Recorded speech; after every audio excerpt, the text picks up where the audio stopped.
الحمد لله رب العالمين والعاقبة للمتقين والصلاة والسلام على سيد الأنبياء والمرسلين وعلى آله وأصحابه أجمعين أما بعد أعوذ بالله من الشيطان الرجيم بسم الله الرحمن الرحيم ذلك الكتاب لا ريب فيه صدق الله العظيم وصدق رسوله النبي الكريم إن الله وملائكته يصلون على النبي يا أيها الذين آمنوا صلوا عليه وسلموا تسليما الصلاة والسلام عليك يا سيدي يا رسول الله وعلى آلك وأصحابك يا سيدي يا حبيب الله اللهم صل على سيدنا ومولانا محمد معدن الجود والکرم وآلہ وصحبہ وبارک وسلم۔ تمام تعریفیں حمد و ثنا اللہ تعالیٰ جل مجدہ الکریم کے لیے اور ہر قسم کے درود و سلام نبی رحمت صلی اللہ تعالیٰ علیہ وسلم کی ذات والا صفات کے لیے حمد و صلات کے بعد، عزیز دوستو، قرآن مجید کی دو قسم کی ترتیبیں ہیں۔ ایک قرآن مجید کی ترتیب وہ ہے کہ جس ترتیب سے قرآن مجید نازل ہوا، اور ایک وہ ترتیب ہے جس ترتیب سے نبی کریم علیہ السلام نے، حضور کے صحابہ نے حضور کی تعلیمات کی روشنی میں قرآن پاک کو جمع فرمایا۔ ایک ترتیب نزولی کہلاتی ہے، ایک ترتیب توقیفی کہلاتی ہے، جس ترتیب سے اسے جمع کیا گیا۔ نزول کے اعتبار سے قرآن مجید کی سب سے پہلی سورہ مبارکہ سورہ اقرا ہے، اس کی ابتدائی آیات نازل ہوئیں، اور ترتیب کے لحاظ سے جو مصحف کے اندر قرآن پاک میں ترتیب ہے، اس لحاظ سے قرآن مجید کی پہلی سورہ کا نام سورہ فاتحہ ہے، اور نبی کریم علیہ السلام نے فرمایا یہ سورہ فاتحہ اتنی شاندار ہے کہ ایسے کلمات کسی اور امت کو نہیں ملے جیسے اللہ نے سورہ فاتحہ میں ہمیں عطا فرمائے ہیں۔ قرآن پاک میں دو قسم کی صورتیں، ایک تو یہ میں نے عرض کر دی اس کی ترتیب، اسی طرح دو قسم کی صورتیں، کچھ مکی صورتیں ہیں اور کچھ مدنی صورتیں ہیں۔ ہمارے طالب علم اکثر اسکولوں اور کالجوں میں یہ سمجھتے ہیں کہ جو مکے میں نازل ہوئی وہ مکی ہیں، جو مدینے میں نازل ہوئی وہ مدنی ہیں، حالانکہ ایسا نہیں ہے۔ جو ہجرت سے پہلے نازل ہوئی وہ مکی ہیں، اور جو ہجرت کے بعد نازل ہوئی وہ مدنی ہیں۔ وہ آیت اگر بدر میں بھی نازل ہو نا، کچھ قرآن مجید کی آیات مختلف مقامات پر بھی نازل ہوئی ہیں، مختلف مقامات پر۔ حضور بدر میں تھے تو وہاں بھی قرآن مجید نازل ہوا، نبی کریم علیہ السلام احد میں تھے تو وہاں بھی قرآن پاک نازل ہوا۔ تو ترتیب یہ کی جائے گی کہ جو صورتیں ہجرت سے پہلے نازل ہوئیں وہ مکی ہیں، اور جو ہجرت کے بعد نازل ہوئیں وہ مدنی ہیں۔ سورہ فاتحہ کا آغاز اور قرآن مجید کی ہر سورت کا آغاز سوائے سورہ توبہ کے بسم اللہ شریف سے ہوتا ہے، اور نبی کریم علیہ السلام نے اتنا زور دیا کہ حضور فرمانے لگے دروازہ بند کرنے سے پہلے بھی بسم اللہ شریف پڑھا کرو، اور برتن ڈھانپنے سے پہلے بھی بسم اللہ شریف پڑھا کرو۔ نبی پاک علیہ السلام نے ہر جائز اور مستحسن کام سے قبل بسم اللہ شریف پڑھنے کا حکم دیا۔ بسم اللہ کے مفاہیم کیا ہیں؟ فرمایا بسم اللہ الرحمن الرحیم، اللہ کے نام سے شروع جو بڑا ہی مہربان نہایت رحم کرنے والا ہے۔ باقی ترجمہ کرنے والوں نے کہا کہ شروع اللہ کے نام سے، تو اعلیٰ حضرت فرمانے لگے کہ پھر تو شروع سے ہو گیا، پھر تو شروع سے ہو گیا، تو حضور پھر کیا ترجمہ کریں؟ فرمانے لگے یہ ترجمہ نہ کرو کہ شروع اللہ کے نام سے، بلکہ ترجمہ یہ کرو کہ اللہ کے نام سے شروع۔ یہ دیکھیں نا، سوچ ہے نا بزرگوں کی، اللہ کے نام سے، تاکہ واقعی اللہ کے نام سے شروع ہو۔ پھر ارشاد فرمایا الحمدللہ رب العالمین، تمام تعریفیں اللہ کے لیے جو تمام جہانوں کو پالنے والا ہے۔ جب انسان کو تھوڑا سا ترجمہ آتا ہو نا، اس کی تھوڑی توجہ ہو، اسے نماز پڑھنے کا بھی بڑا ہی مزہ آتا ہے۔ نبی کریم علیہ السلام فرماتے ہیں، رب فرماتا ہے یہ سورہ فاتحہ میرے اور میرے بندے کے درمیان آدھی آدھی ہے، آدھی میری ہے آدھی میرے بندے کی ہے. جب وہ کہتا ہے نا مالک یوم الدین تو یہاں تک وہ میری تعریف کرتا ہے. ایاک نعبد و ایاک نستعین تک پہنچتا ہے تو اب میرا اور اس کا آدھا آدھا کام شروع ہو جاتا ہے. پھر آگے میرا بندہ جب مجھ سے دعا مانگتا ہے تو یہ اس کے الفاظ ہیں جو میں اپنے فضل سے قبول فرمایا کرتا ہوں. تو ارشاد فرمایا تمام تعریفیں اللہ کے لیے جو تمام جہانوں کا پالنے والا ہے. الرحمن الرحیم، بڑا ہی مہربان ہے نہایت. یہ رحمان مبالغے کا صیغہ ہے، یعنی اتنا رحم کرنے والا کہ جتنا کوئی اور رحم نہ کر سکے. اس لیے اللہ ہی رحمان ہو سکتا ہے، بندہ کوئی رحمان نہیں ہو سکتا. بندے کو رحیم کہا جا سکتا ہے، نبی پاک رحیم ہے لیکن رحمان نہیں ہے. اس لیے کسی بھی انسان کا نام رحمان نہیں ہو سکتا. کسی دکان پر بعض اوقات لوگ نام رکھ لیتے ہیں رحمان بک ڈپو، تو یہ درست نہیں ہے. بندے کا نام رحمان نہیں ہو سکتا، عبد الرحمان، اس لیے کہ یہ لفظ رحمان خدا کے علاوہ کسی اور کے لیے بولنا درست نہیں ہے.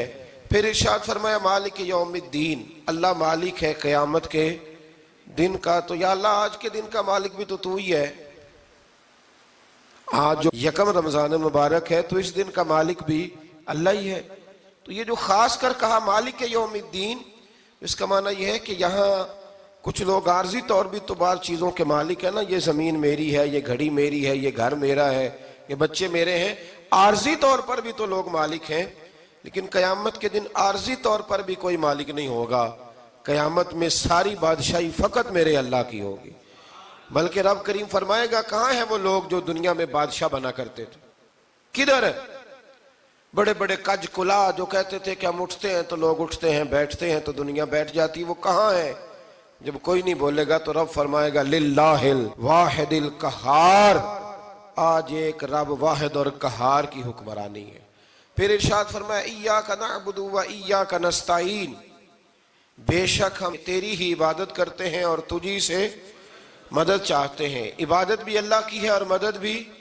یہ جو بندوں کے ذریعے بعض اوقات مدد ہوتی ہے تو یہ مدد بھی اللہ کی ہے، یہ مدد بھی اللہ کی ہے. یہ کسی بندے نے مائک بنایا ہے جس کی مدد سے آپ تک آواز جا رہی ہے، تو اس کو عقل کس نے دی تھی بنانے کی؟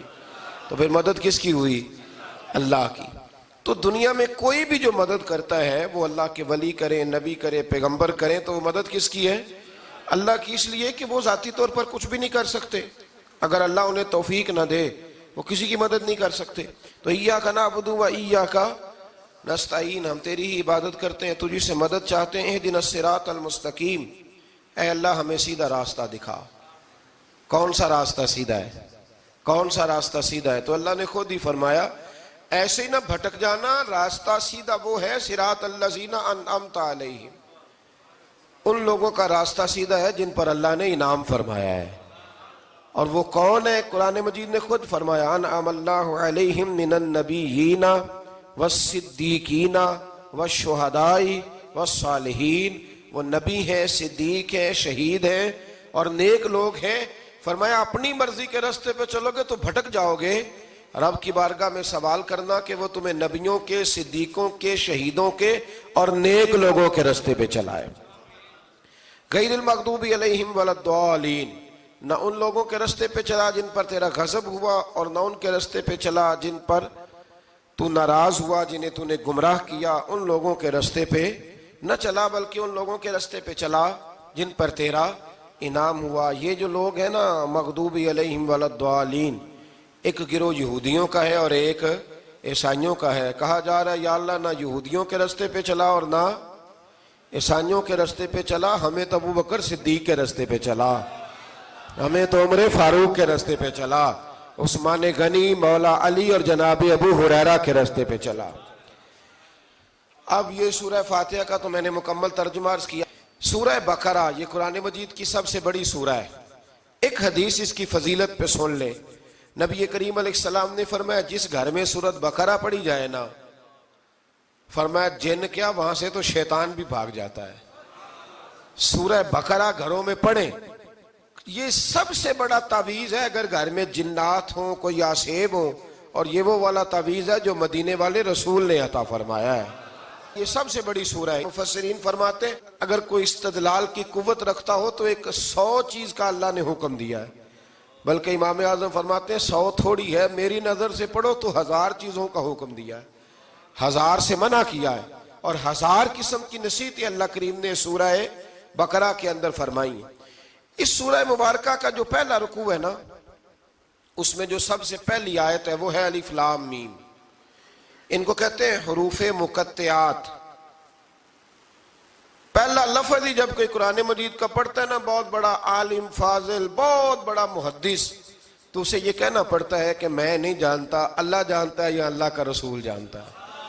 الف لام میم کا معنی ہم نہیں جانتے، اللہ جانے یا اللہ کا رسول جانے، یا جس کو وہ دونوں بتا دیں وہ جانتا ہے، ورنہ یہ اللہ اور اس کے رسول کا راز ہے. یہ آگے ارشاد فرمایا ذالک الکتاب لا ریب فیہ، یہ وہ عظیم کتاب ہے جس میں شک کی کوئی گنجائش نہیں ہے. ھدی للمتقین، یہ ہدایت ہے پرہیزگاروں کے لیے. سوال یہ ہوتا تھا کہ یا اللہ جو متقی پرہیزگار ہیں وہ تو پہلے ہی ہدایت پہ ہیں، تو قرآن بھی اگر انہیں ہدایت دے گا تو پھر جو گناہگار ہیں ان کی ہدایت کہاں ہے؟ تو اس آیہ مقدسہ کا معنی مفسرین نے یہ بیان فرمایا ہے کہ مطلب اس کا یہ ہے کہ قرآن ہدایت دیتا سب کو ہے، لیکن اس سے ہدایت حاصل متقی لوگ کرتے ہیں.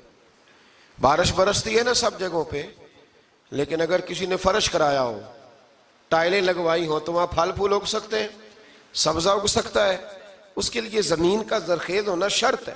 قرآن مجید سب کو ہدایت دیتا ہے، لیکن قرآن مجید سے ہدایت لیتے وہ ہیں جنہیں اللہ نے تقوی والا دل عطا فرمایا ہے، ڈرنے والا دل دیا. آگے جو آیات ہیں نا 5، ان میں اللہ تبارک و تعالیٰ نے متقی لوگوں کی فضیلت بیان کی ہے، نشانیاں بیان کی ہیں کہ وہ کون ہوتے ہیں.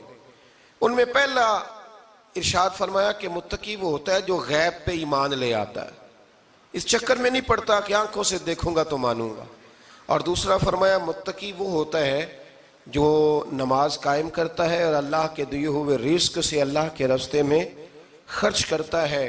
اور تیسرا فرمایا متقی وہ ہوتے ہیں کہ محبوب جو قرآن ہم نے آپ پہ نازل کیا اس پر بھی ایمان لاتے ہیں، اور جو آپ سے پہلے نازل کیا گیا اس پر بھی ایمان لاتے ہیں، یعنی تورات کو، زبور کو، انجیل کو، اس کو بھی وہ مانتے ہیں. اور پھر اللہ کریم نے فرمایا اولئک علی ھدی من ربہم واولئک ھم المفلحون. یہ جو لوگ ہیں نا غیب پر ایمان لانے والے، نماز پڑھنے والے، زکوٰۃ دینے والے، پچھلی کتابوں کو بھی ماننے والے، نبیوں کو بھی ماننے والے، اور رسول پاک پر ایمان لانے والے، فرمایا یہ وہ لوگ ہیں جو اللہ کی طرف سے ہدایت پر ہیں، اور یہ وہ لوگ ہیں جو دنیا میں بھی کامیاب ہو جائیں گے اور آخرت میں بھی کامیاب ہو جائیں گے. پھر آگے نا اللہ تبارک و تعالیٰ نے کفار کا ذکر فرمایا ہے 3 آیات کے اندر. مومن کے بعد دوسرا درجہ کس کا ہے ذکر میں؟ کافر کا. پہلے بات ہوئی 5 آیات میں مومنوں کی، اب 3 آیات میں ذکر کیا گیا پکے کافروں کا. مومن وہ ہوتا ہے زبان سے بھی اللہ اور اس کے رسول کو مانے، ان کی لائی ہوئی چیزوں کو مانے اور دل سے بھی تسلیم کرے.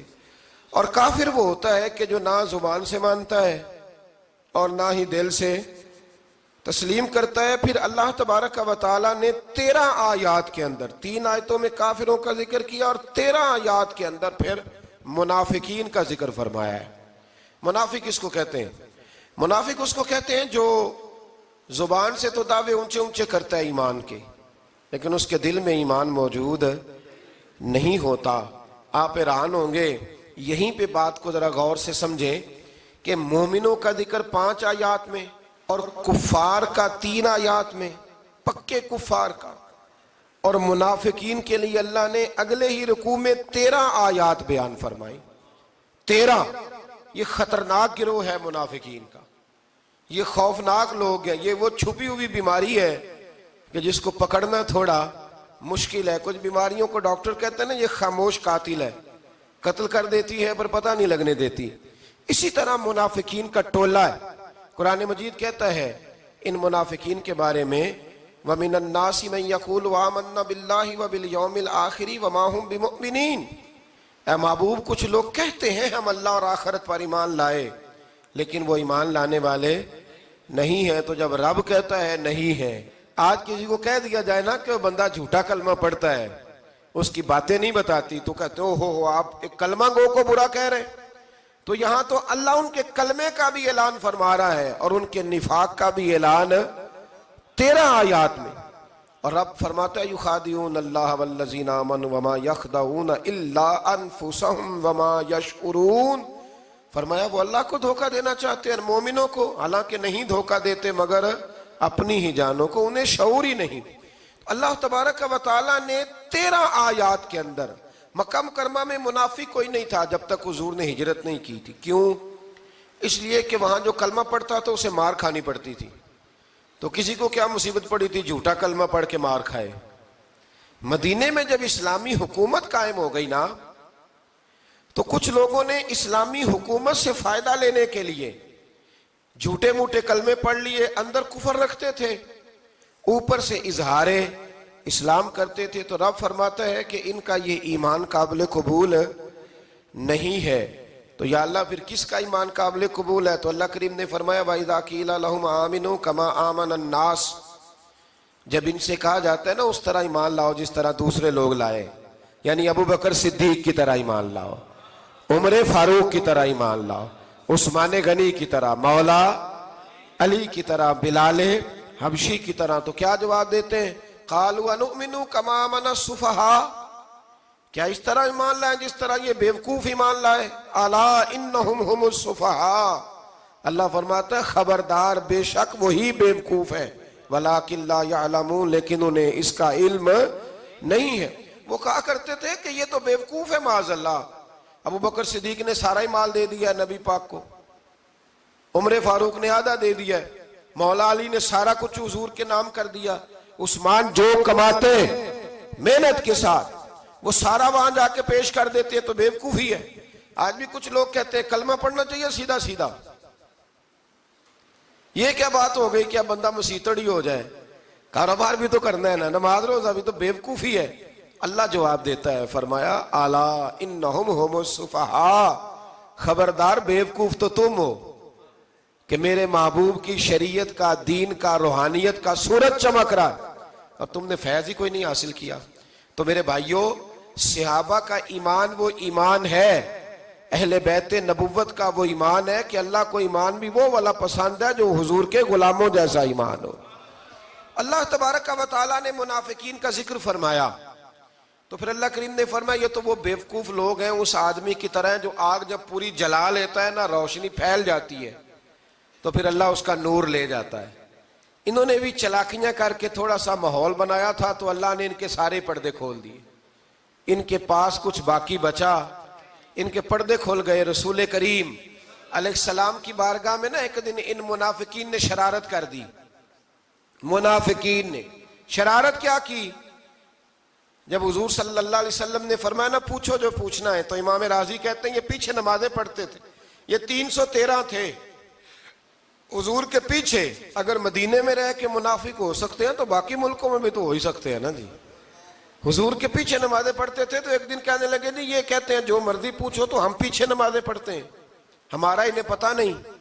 جب یہ اعتراض کیا نا حضور کے علم پر، آپ سمجھ لیں کہ حضور کے علم پر اعتراض کرنا طریقہ کس کا ہے؟ طریقہ کس کا ہے حضور کے علم مبارک پر اعتراض کرنا؟ کہنے لگے پیچھے نمازیں پڑھتے انہیں پتہ ہی نہیں. جب یہ کہا تو اللہ کے رسول نے نا، جمعے والا دن تھا، حضور نے فرمایا میرے علم پر اعتراض کرتے ہو؟ 70 بندے نام لے کر اور ولدیتیں لے کر، بلکہ بہت سارے ایسے تھے جنہیں کنفرم ہو گیا کہ ولدیت اصل میں ہے کیا، انہیں طے ہو گیا. حضور کے بے ادب کے لیے یہ طے کرنا بھی مشکل ہوتا ہے نا. طے ہو گیا کہ ولدیت ہے کیا. 70 بندے نام لے کے حضور نے مسجد نبوی سے نکال دیے. فرمایا یا فلاں بن فلاں قم فاخرج فانک منافق، او فلاں کے بیٹے فلاں کھڑا ہو جا، نکل جا، تو منافق ہے. حضور نے 70 بندے نکال دیے. اب 70 بندے اکٹھے گلی میں نکلیں تو رش تو پڑ جاتا ہے نا. حضرت عمر فاروق لیٹ ہو گئے، جمعے میں آ رہے تھے. ان کو جاتے ہوئے دیکھا تو عمر فاروق فرمانے لگے جمعہ ہو گیا ہے. بھئی 70 بندے نکل آئے باہر، جمعہ ہو گیا ہے. تو ایک منافق کہنے لگا تھا کہ نہیں حضور نے نکال دیا. تو عبداللہ بن ابی سلول جو ان کا سربراہ تھا نا، وہ کہنے لگا چپ کر. حضرت عمر سے کہنے لگا ہاں جی ہو گیا ہے. وہ بھی کہنے لگا تھا نہیں ہوا، ہمیں نکال دیا گیا ہے. تو یہ سردار بولا، کہنے لگا ہو گیا ہو گیا. حضرت عمر کہنے لگے چلو جمعہ ہو گیا تو جا کے اندر حضور کی زیارت ہی کر لیتا ہوں، لیٹ تو ہو ہی گیا ہوں۔ حضرت عمر اندر چلے گئے تو پیچھے سے وہ منافقین اپنے سردار سے کہنے لگے کہ 2 منٹ میں عمر کو پتہ چل جائے گا کہ تم نے جھوٹ بولا ہے۔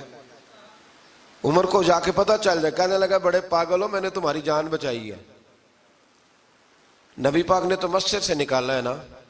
تو عمر کو پتہ چل جاتا نا منافق ہیں، تو ابو بکر بھی مسجد میں تھے، علی بھی مسجد میں تھے، عثمان بھی مسجد میں تھے، بچانے والا ہی کوئی نہیں تھا۔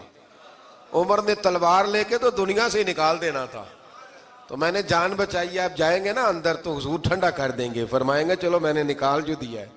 تو یہ وہ منافقین کی جماعت ہے۔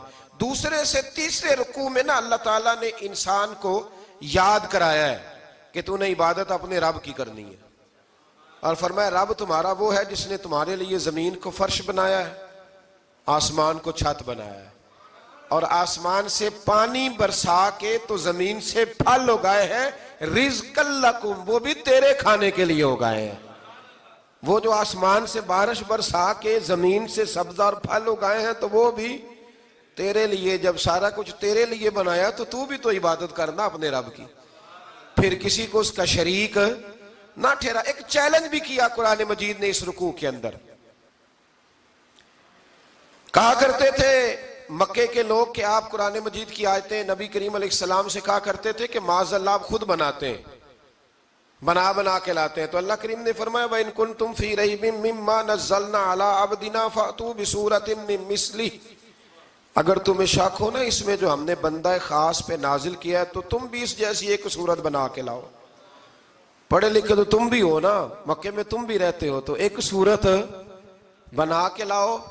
قرآن مجید ہم سے چھینا گیا ہے سازش کے تحت، اس لیے کہ جس قوم کو قرآن آ جاتا ہے نا پھر کوئی کافر اس کا مقابلہ نہیں کر سکتا۔ دیکھیں نا اگر کافروں کے پاس جواب ہوتا قرآن پاک کا تو بدر اور احد میں نا کوئی آیت بنا کے لاتے، قرآن کے مقابلے کی تلواریں لے کے نہ آتے، ان کے پاس جواب ہی نہیں تھا۔ اور قیامت تک کسی کافر کے پاس قرآن مجید کا کوئی جواب، قرآن کا کوئی جواب، قسم اللہ کی جواب کوئی نہیں، قرآن کا اس کا کوئی جواب نہیں۔ کیا بات ہے قرآن پاک کی۔ وہ ایک دفعہ مسلمہ کذاب بے ایمان کہنے لگا میں نے بنا لیا ہے قرآن پاک کا جواب، معاذ اللہ۔ جواب کیا بنایا؟ وہ سورت ہے نا القاریۃ ما القاریہ وما ادراک ما القاریہ، کھڑکھڑانے والی کیا ہے، کھڑکھڑانے والی تمہیں کیا پتا کیا ہے کھڑکھڑی، قیامت کا ذکر ہے۔ کہنے لگا میں نے اس جیسی سورت بنا لیا، تو کیا بنایا؟ الفیل مل فیل وما ادراک ما الفیل۔ کہنے لگا ہاتھی، تمہیں کیا پتا کیا ہاتھی، تم کیا جانو کیا ہاتھی۔ تو پاس جو اس کے اپنے بیٹھے تھے نا چیلے، وہ کہنے لگے چپ کر جا، سارے زمانے کو پتا ہے ہاتھی کیا ہوتا ہے۔ تو پاگل ہے، اس کے 2 کان ہوتے ہیں، ایک سونڈ ہوتی ہے، 4 اس کے پیر ہوتے ہیں۔ بیوقوف آدمی، قرآن کا مقابلہ کرنا ہے تو کچھ چج کے ساتھ کر، پاگلوں کی طرح مقابلہ کرے گا، جوتے کھائے گا بھی، ہمیں بھی پڑھوائے گا۔ تو قرآن مجید کا کوئی مقابلہ کر سکا؟ تو اس آیہ مبارکہ میں اللہ نے کافروں کو یہ کہا اگر مقابلہ نہیں کر سکتے تو پھر اللہ سے ڈرو، ورنہ دوزخ میں ڈالے جاؤ گے، وہ جس کا ایندھن آدمی اور پتھر ہے، اور بنائی بھی کافروں کے لیے گئی ہے۔ اعدت للکافرین، جہنم کس کے لیے بنائی گئی ہے؟ کافروں اور منافقوں کے لیے۔ مسلمانوں کے لیے بنائی گئی، مسلمان مرضی سے چھلانگے لگائیں تو ان کی موج ہے، ورنہ ان کے لیے جہنم، ان کے لیے اللہ نے جنت بنائی ہے۔ اور یہ بات کرتے ہی رب کریم نے فرمایا اے محبوب علیہ السلام مومنوں کو خوشخبری دے دیں کہ اللہ نے ان کے لیے جنت بنائی ہے، اس میں باغات ہیں، انہیں رزق دیا جائے گا کھانے کے لیے، اور اس میں انہیں پاکیزہ بیویاں دی جائیں گی، اور پھر وہ اس میں ہمیشہ رہیں گے، انہیں اس سے نکالا نہیں جائے گا۔ آگے جو آیات کریمہ ہے نا اس کے اندر اللہ تبارک و تعالیٰ نے فرمایا ہے کہ اللہ حیا نہیں کرتا سمجھانے کے لیے، مچھر کی مثال بھی دینی پڑے۔ فرمایا قرآن سے کچھ لوگ ہدایت حاصل کرتے ہیں اور کچھ گمراہ ہو جاتے ہیں۔ جب لوگ اپنی مرضی کی تشریحات چاہتے ہیں تو گمراہ ہوتے ہیں، اور جب قرآن کو رسول اللہ صلی اللہ علیہ وسلم اور امت مسلمہ کی تشریحات کی روشنی میں سمجھتے ہیں تو پھر اللہ ہدایت عطا فرماتا ہے۔ پھر اللہ تبارک و تعالیٰ نے آگے ارشاد فرمایا حضرت آدم کی پیدائش کا واقعہ۔ کچھ مفسرین نے لکھا اللہ نے مشورہ کیا تھا فرشتوں سے، وَإِذْ قَالَ رَبُّكَ لِلْمَلَائِكَةِ إِنِّي جَاعِلٌ فِي الْأَرْضِ خَلِيفَةً لیکن کچھ مفسرین کہتے ہیں کہ اللہ کو ضرورت نہیں فرشتوں سے مشورہ کرنے کی. اللہ نے فرشتوں سے مشورہ نہیں کیا، بلکہ رب نے انہیں آگاہ فرمایا تھا کہ میں لگا ہوں زمین پہ اپنا نائب بنانے، میں خلافت دینے لگا ہوں زمین پہ. اب یہ تو دینے والی کی مرضی ہے نا اس نے کس کو دینی ہے، یہ تو دینے والے کی مرضی ہے نا اس نے. تو کچھ لوگ کہتے ہیں کہ دینے والے سے زیادہ ہمیں پتہ ہے. تو فرشتوں کو بھی یہ اجتہادی خطا ہو گئی، کہنے لگے یا اللہ اسے نہ بنانا، یہ فساد کرے گا، یہ خون ریزیاں کرے گا. تو اللہ نے فرمایا جو میں جانتا ہوں وہ تم. اللہ اکبر. امام راضی فرماتے جب رمضان آتا ہے تو اللہ فرشتوں سے کہتا ہے ذرا یہ کھول کے دروازے دیکھو نا یہ زمین پہ کیا کر رہے ہیں. تم تو کہتے تھے فساد کریں گے اور یہ سارے تراویحیں پڑھ رہے ہیں. تم تو گویا کہتے تھے فساد کریں گے اور یہ تو دیکھو گویا رمضان کے روزے رکھ رہے ہیں، یہ تو میری یاد میں نکلے ہوئے ہیں. تم کچھ کہتے تھے اور دیکھو میں نے تمہیں کہا تھا نا جو میں جانتا ہوں وہ تم. اللہ نے پھر حضرت آدم علیہ السلام کو تمام زمانے کے علوم عطا کیے، علم سکھا لیا. تو فرشتوں سے کہا تم بھی ان چیزوں کے نام بتاؤ، تو وہ بتا سکے نہیں. اللہ نے فرمایا اب اس طرح کرو آدم کو سجدہ کرو. سب نے سجدہ کیا سوائے. وہ کہنے لگا یا اللہ صرف تجھے ہی کرنا ہے. کرنا بھی صرف اللہ کو چاہیے، پر رب کے آگے بھی جھکنا چاہیے، اور جس کے سامنے رب جھکائے نا وہاں بھی. اور یہ جو عاجزی ہے نا، یہ جو جھکنا ہے، یہ علم کے آگے ہے. ہماری مصیبت یہ ہے کہ ہم علم کے آگے بھی گردن جھکانے کو تیار نہیں ہوتے، وہاں بھی ہم خود عالم فاضل بن جاتے. تو فرمایا کہ سب سے کہا سجدہ کرو، سب نے سجدہ کیا سوائے ابلیس کے. تو پھر ہوا کیا وکان من الکافرین، وہ کافروں میں سے ہو گیا. پھر اللہ نے حضرت آدم کو اور جناب حوا کو نا مقام دے دیا جنت میں رہنے کے لیے، اور کہا سارا کچھ کھانا، درخت کے قریب نہ جانا. ابھی آپ کسی سے کہہ دیں تھوڑا سا کہ پیچھے نہ دیکھنا، یعنی اگر میری سمجھ لیں ادب کی وجہ سے کوئی 1.5-2 منٹ یا 6 منٹ نہیں بھی نہ دیکھے گا تو سوچے گا ضرور کہ پتہ نہیں اب پیچھے کیا ہے، مصیبت کیا ہے. یعنی آپ کہہ کے دیکھ لیں کسی کو، پیچھے نہ دیکھنا. فطرت ہے نا انسان کی، وہ جستجو کرتا ہے. کہا اس درخت کے پاس نہ جانا. تو حضرت حوا سلام اللہ علیہ کہتے ہیں دل میں خیال رہتا تھا کہ آخر ہے کیا درخت کے پاس.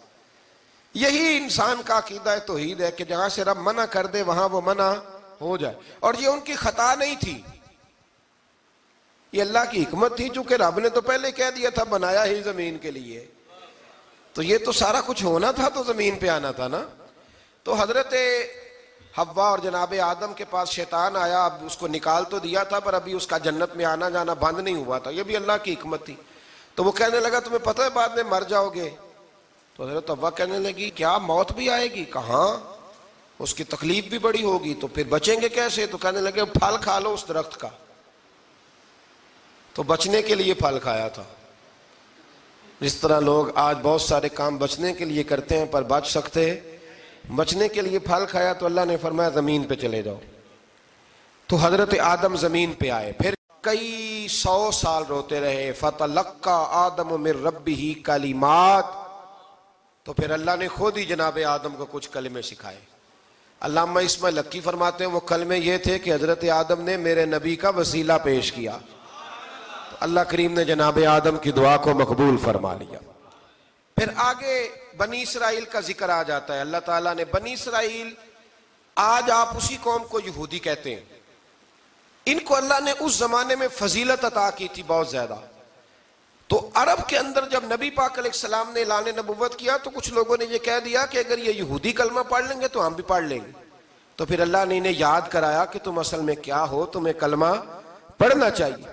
تو اہل یہود کا تذکرہ کرتے کرتے رب کریم نے ایک بات یہ بھی ارشاد فرمائی کہ تم لوگوں کو تو کہتے رہے ہو کہ وہ نبی آنے والے ہیں، وہ نبی آنے والے ہیں، اور جب آ گئے ہیں تو ماننے کو تیار نہیں ہو. تو فرمایا تأمرون الناس بالبر وَتَنْسَوْنَ أَنفُسَكُمْ وَأَنْتُمْ تَتْلُونَ الْكِتَابَ، لوگوں کو بھلائی کا حکم دیتے ہو اور اپنے آپ کو بھول جاتے ہو. افلا تعقلون، تمہیں عقل نہیں؟ پھر اللہ نے انہیں یہ بھی یاد کرایا کہ یاد کرو وہ زمانہ کہ جب فرعون نے خواب دیکھ لیا تھا کہ کوئی بچہ اس کی سلطنت کو تباہ کرے گا، تو پھر اس نے تمہارے بچوں کو ذبح کرانا شروع کیا اور تمہاری بیٹیوں کو چھوڑتا تھا. فرمایا یہ بھی تو تم نے دیکھا، میں نے تمہیں پھر تم سے کہا جہاد کرو قوم عمالقہ کے خلاف، تو مقام طیہ میں جا کے یہ لوگ کہنے لگے ہم سے جہاد نہیں ہوتا. اللہ نے انہیں ایک میدان میں قید کر دیا. بڑی دلچسپ بات. قید تو لوگ ہوتے ہیں نا چار دیواری میں, تو اللہ نے بنی اسرائیل والوں کو جب انہوں نے کہا ہم جہاد نہیں کریں گے تو اللہ نے میدان میں قید کر دیا. میدان میں. یہ یاد رکھیں, جب انسان اللہ کی نافرمانی کرتا ہے تو اسے ایسی قید ملتی ہے جس کا اس نے تصور بھی نہیں کیا ہوتا.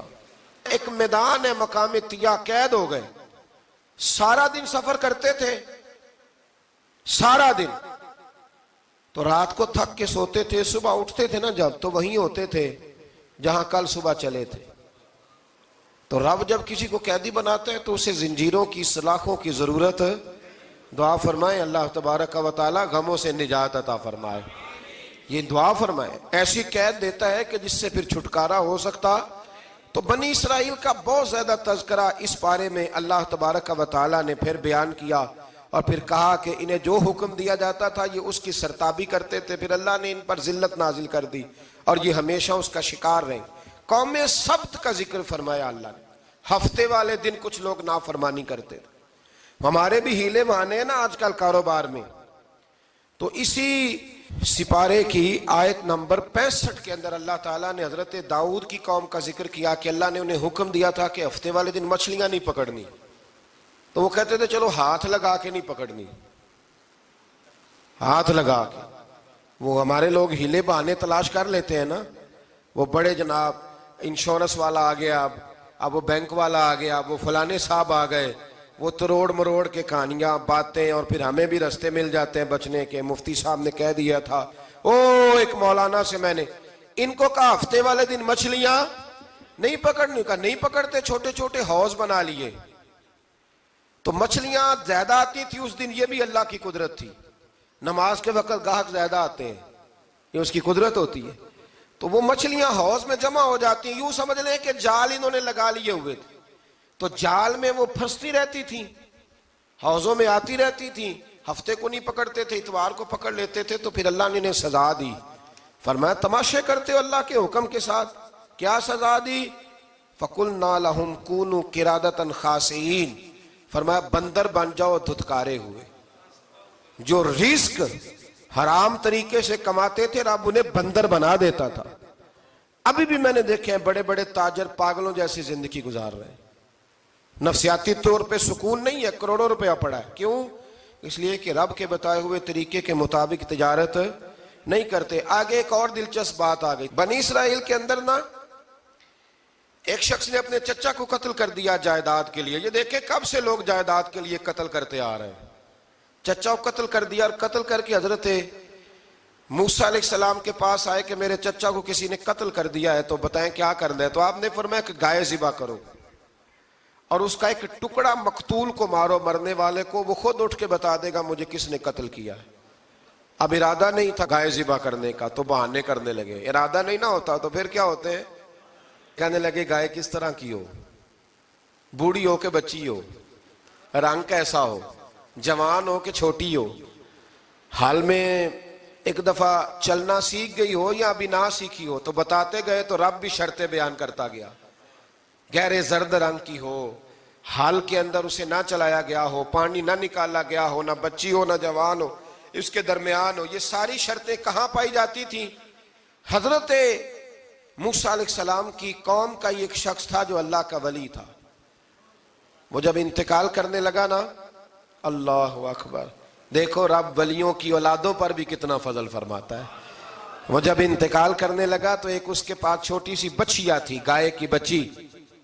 اس نے جنگل میں چھوڑ دی. کہنے لگا یا اللہ میں تیرے نام پہ چھوڑتا ہوں, میرا بچہ جوان ہو جائے تو اسے دے دینا, اور تو سرمایہ ہی کوئی نہیں. بچہ بڑا ہوا تو بچہ بھی بڑا نیک تھا, اپنی ماں کا بڑا فرما بردار تھا. اس کی ماں نے کہا بیٹا تیرے باپ نے ایک گائے چھوڑی تھی. تو بچہ جنگل میں گیا اور جا کے کہنے لگا اے اللہ میری گائے مجھ سے ملا دے. تو رب کریم نے وہ گائے واپس کر دی. وہ گائے گھر لے آیا. اب وہ کہنے لگا اماں بیچ دوں, تو اماں کہنے لگی بیٹا میرے پوچھے بغیر نہ بیچنا. کئی دفعہ گاہک لگے پر اس نے کہا جب تک میری اماں نہ کہے گی میں بیچوں گا. ادھر بنی اسرائیل والے شرطیں جتنی گائے کے بارے میں پوچھ چکے تھے وہ ساری اسی گائے میں پائی جاتی تھی. تو یہ ڈھونڈتے ڈھونڈتے وہاں پہنچ گئے. تو کہنے لگے گائے چاہیے، تو اس نے کہا بھی تمہاری مرضی سے نہیں، قیمت میری مرضی کی۔